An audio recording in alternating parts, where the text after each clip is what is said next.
Adventurous kids, explore with education and learning what a wildlife is in the Everglades. I want to explore the Museum of Discovering Science.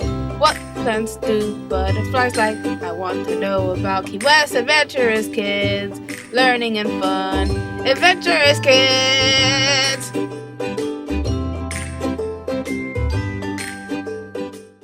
Today, I'm going to tell you about Stonehenge. So Stonehenge is one of the great mysteries of the world, much like the pyramids of Giza, but they're even older than the pyramids of Giza. Stonehenge goes back as far as Stone Age was created at a time originally thought to be long before mass groups of people were coming to speak to each other and talking to each other. We were mostly just hunter-gatherers, right?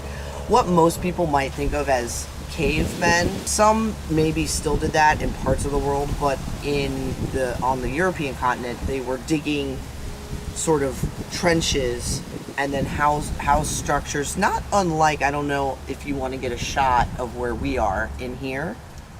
The house structures might look something like this on top of a hole in the ground, right? If that makes sense. This predates written language. Everything is oral history, which means it's spoken, right? Which is why it's such a mystery, because there are no records of how it was built, when it was built, or why it was built.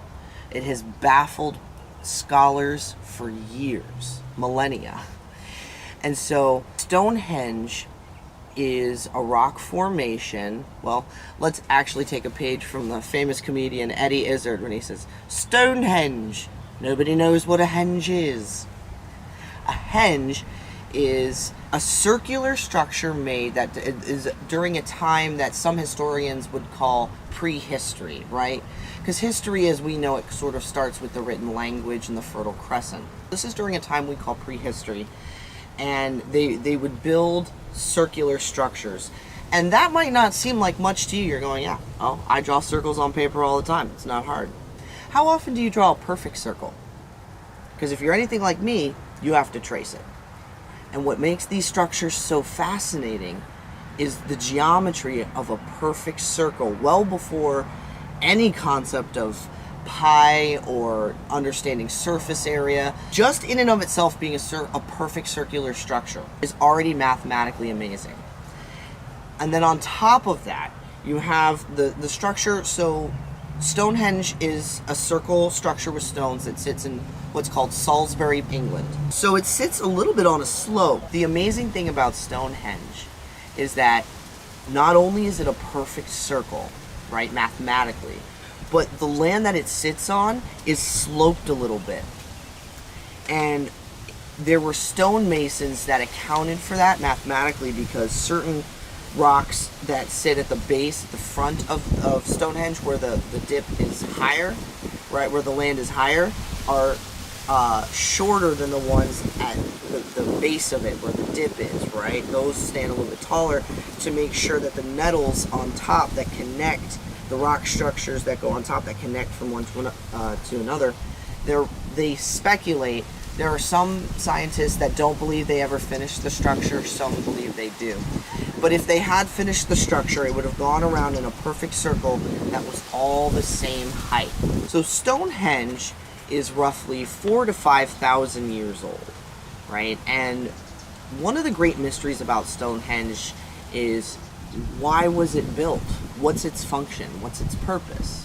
Now, what has been clear for many years is that nobody lived at that structure. It wasn't a site where people were living or gathering around, but in fact meeting, right? There were evidences of long feasts, and unfortunately there were some burial practices that probably happened there as well. And so we know that people met there, but they didn't live there. And what's interesting is the stones on the inside of the circle are what are called blue stones.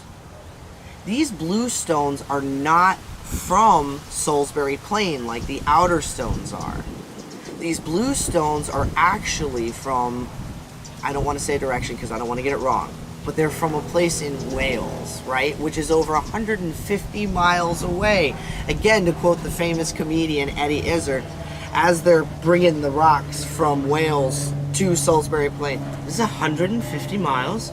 In this day and age, I don't even know where I live anymore. So they brought those rocks from Wales to Salisbury Plain to complete this structure.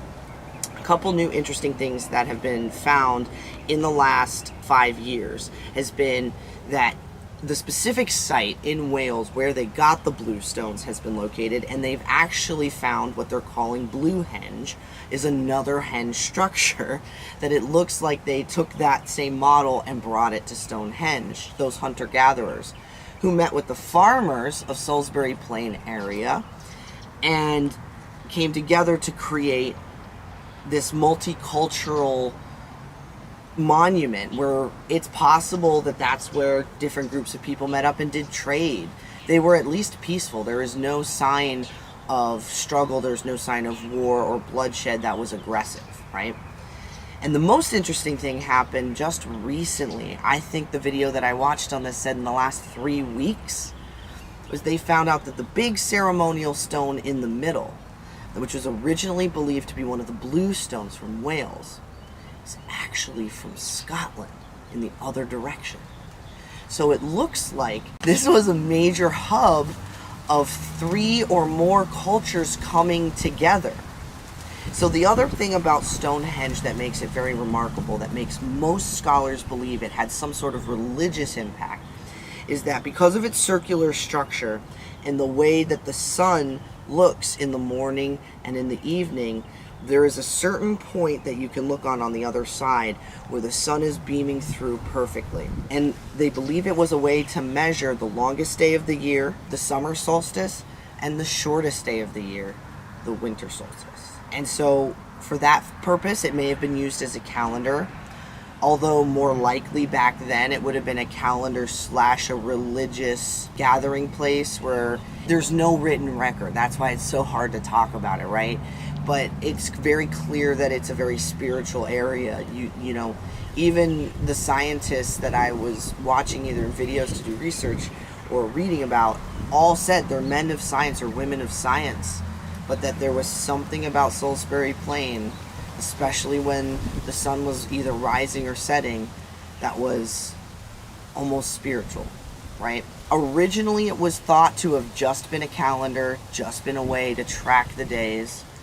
It has since moved on to the possibility of it having been a multicultural hub for religious practices and possibly trade. But what makes these structures so interesting is that when you consider the antiquity of it, how old they are, and it's still standing today. I mean, the mathematics, the engineering is truly a testament and a marvel to just how awesome the human spirit is and what we can do when we all work together. Thank you for watching this Adventurous Kids episode. What did you learn today? Adventurous Kids! Adventurous Kids! What was the most interesting fact? Adventurous Kids! Adventurous Kids! Adventurous